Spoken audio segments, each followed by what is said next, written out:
अब आता है लेक्चर 4 दैट इज़ सेंसिटिविटी। ठीक है, तो सेंसिटिविटी का डेफिनेशन ये होता है, इसका मतलब क्या होता है, मतलब ये होता है कि सिस्टम के अंदर का जो कंपोनेंट है वो कितना सेंसिटिव है टुवर्ड्स द सराउंडिंग। ठीक है, और उसके सेंसिटिव होने से आउटपुट पे क्या रिजल्ट पड़ रहा है उसकी बात यहाँ पे की जा रही है। मतलब जो इंटरनल कंपोनेंट है वो कितना भी सेंसिटिव हो सराउंडिंग के, हमारा जो रिज़ल्ट है उस पर कोई चेंज ना आना चाहिए, यही इस टॉपिक में बोला गया है। ठीक है, तो इसमें क्या है, इसमें फॉर्मूला क्या है, sensitivity of A with respect to B. ठीक है, तो इसमें क्या होता है, change in A divided by change in B. ये ए और बी क्या है, बेसिकली ये पैरामीटर है, जैसे sensitivity in transfer function with respect to forward path. ठीक है, ये एक एग्जाम्पल हुआ। ठीक है, तो सेंसिटिविटी का फॉर्मूला क्या होता है, तो दो फॉर्मूला होता है सेंसिटिविटी का। एक sensitivity of transfer function with respect to forward path, G को क्या बोलेंगे, फॉरवर्ड पाथ। ठीक है, तो इसका क्या फॉर्मूला आता है, 1/1 + GH। ठीक है, और दूसरा आता है sensitivity of transfer function with respect to feedback, जिसका ज़्यादा प्रैक्टिकल यूज़ नहीं है, इसीलिए इस पर क्वेश्चन भी फ्रेम नहीं होता है, लेकिन इसका ये होता है। ठीक है, अब आता है इसका न्यूमेरिकल पे।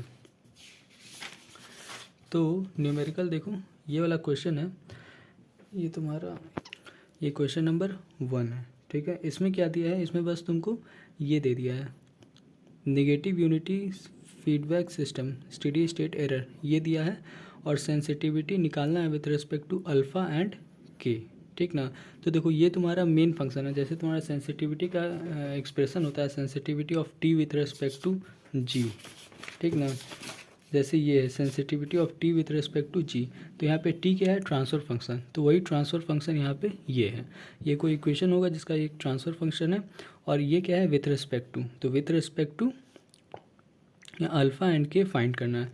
तो सिंपल, इसमें कुछ है ही नहीं, बस इसको डिफ्रेंशिएट करना है। ठीक है, तो ये फार्मूला हो गया, और फार्मूला का ये फार्मूला हो गया, और इसमें करना क्या है, देखो differentiation of this and this this this, तो ये दोनों को कंबाइन कर लोगे तो differentiation of E S S with respect to alpha, बस ये डिफ्रेंशिएशन परफॉर्म करना है।